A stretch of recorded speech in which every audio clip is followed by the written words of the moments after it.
My first name is Bradford, Bradford, and my last name is Chase, Chase. All right, and Lieutenant Chase, if you could just walk us through what happened here today.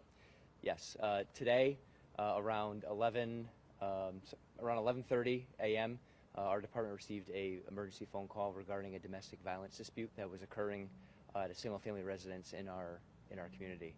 Our officers quickly responded to the scene and found a victim who had sustained life-threatening injuries and suffered extreme trauma.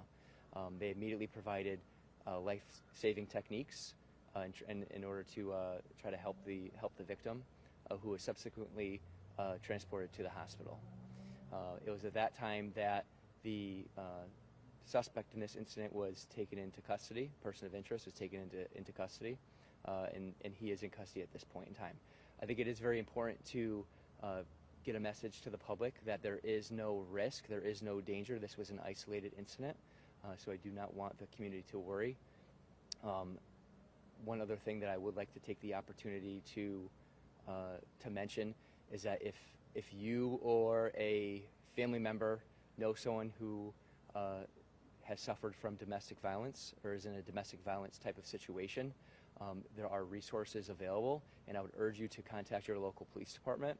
If you weren't comfortable in doing so, other resources that are excellent would be 211, or the Interval House. But I would urge you to contact your local police department or speak to someone if you know someone who is in a situation such as that. Are you able to say what the nature of the assault is? Was this a stabbing? Was this a shooting at this point? No, thank you for asking that question. So at this point in time, what I can share is that there was extreme trauma to the victim, life-threatening injuries. The manner and the cause of the injuries will be determined by the Office of the Chief Medical Examiner, as well as the cause and manner of death. So the husband was charged with murder. Did he confess? Could you say anything else about how you came to charge him with murder? At this point in time, it's still an ongoing investigation, and we're still gathering all the facts and working with our partners that we have a partnership with in law enforcement, such as the Connecticut State Police and some other agencies as well. And that suspect was still here on the scene where the victim was transported.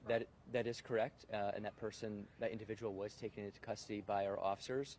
I would like to take the opportunity to recognize our officers for their bravery and for the amazing work that they did, not only in helping the victim and provide all the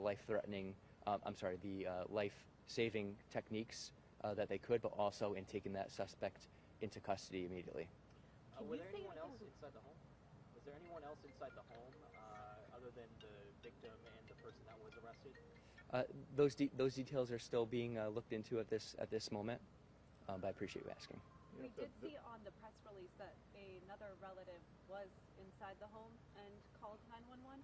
Is there just anything you can say about that? Yeah, so the incident was reported by a relative, which is how we were notified. They were the ones that placed the emergency call that got our involvement and our wheels in motion as far as our officers responding to provide help.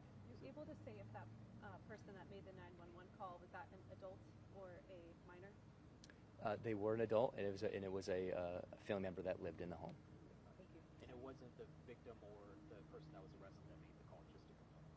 That is correct. It was a third person, yes. Are you able to say anything? I mean, it's not every day we're in Simsbury covering a homicide. How infrequent are homicides here in town? Again, I would like to stress that to the community that there is no risk or danger, that this was an isolated a tragedy, a very big tragedy that, as you mentioned, is thankfully few and far between. There is no danger to the public at this point in time, that this was an isolated incident. I think that's important to mention. You know how long you think this section of road will be closed off? I can't provide an estimation at this point in time. So I wouldn't want to give an estimation and be wrong. 'Cause chances are I would be wrong. So.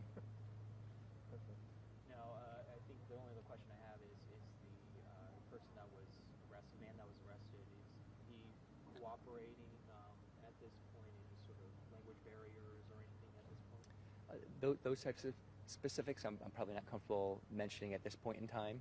But I could assure you that if there were any barriers or anything like that, those are things that we would certainly accommodate to make sure we overcome those barriers. So I appreciate you asking that. One more question. Have police been called to this home before? Do you know? Those are details that we're still working on gathering.